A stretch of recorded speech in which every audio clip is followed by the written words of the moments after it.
जय श्री कृष्ण। गीता स्पंद के संग में आपका स्वागत है। बात कर रहे हैं भगवान की। भगवान के मुखारविंद से जो प्रकट हो रही है 10वें अध्याय के 19वें श्लोक में अर्जुन जी ने जो पूर्व में 12 से 18 श्लोकों तक 10वें अध्याय में अपनी बात कहते हुए भगवान के वचनों में उनको सत्य दिखने लग गया, ऐसा भी कहा था। और ये कहा था कि जो उनकी विभूति है उनके बारे में वो जानना चाहते हैं, और ये भी कहा था कि आप अपनी विभूति के बारे में आप ही अपने से अपने को जनाते हैं और कोई तो बता नहीं सकता है। तो उनका जो प्रेम, उनकी तीव्रता, उनकी जिज्ञासा, उनकी श्रद्धा, इस सब के साथ साथ जो विनयशीलता है, उसके चलते भगवान ने, मैं कहूंगा पसीज कर कह दीजिए, प्रेम से, दया भी कह सकते हैं, करुणा भी कह सकते हैं, मैत्री का जो भाव है उसके रस से भी, और अर्जुन जी के प्रति जो अनुराग है उसके चलते वो अपनी विभूति को प्रकट करना जब 19वें श्लोक से प्रारंभ करते हैं, तो 10वें अध्याय का 42वां जो अंतिम श्लोक है वहां तक उनकी विभूति का वर्णन आता है। 19वें श्लोक में इसकी शुरुआत है। तो भगवान क्या कह रहे हैं? हम तते कथयिष्यामि दिव्यायात्म विभूतयः प्राधान्यतः कुरु श्रेष्ठ नास्त्यंतो विस्तरस्य में।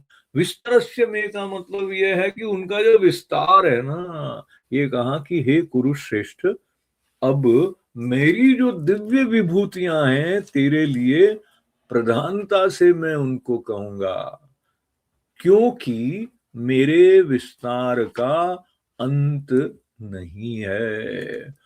तो जो विस्तार का अंत नहीं है, मैं हमारे दिमाग में कौन सी एक ऐसी इमेज है जो उभरती है, जिसके बारे में हमने पढ़ा होता है, भाई आकाश गंगा क्या है, वो नित्य फैलती जा रही है, कंटिन्यूअस एक्सपांशन हो रहा है। ऐसा जो बिंब आता है वो आकाश गंगा के साथ आता है।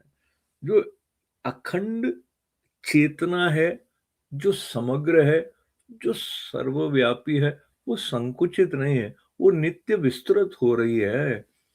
वो जो नित्य विस्तृत होने वाली चेतना है, उसके बारे में, उसकी विभूति के बारे में कोई कैसे बता सकता है? ये बात कहते हुए, पर अर्जुन जी के निवेदन को सम्मान भी करना है, इसलिए उन्होंने कहा कि जो मेरी दिव्य विभूतियां हैं, जो खास खास है, जिनमें दिव्य तत्व के रूप में मेरा प्रकटन है, उनके बारे में मैं बताऊंगा। ऐसा उन्होंने बात मान ली अर्जुन जी की।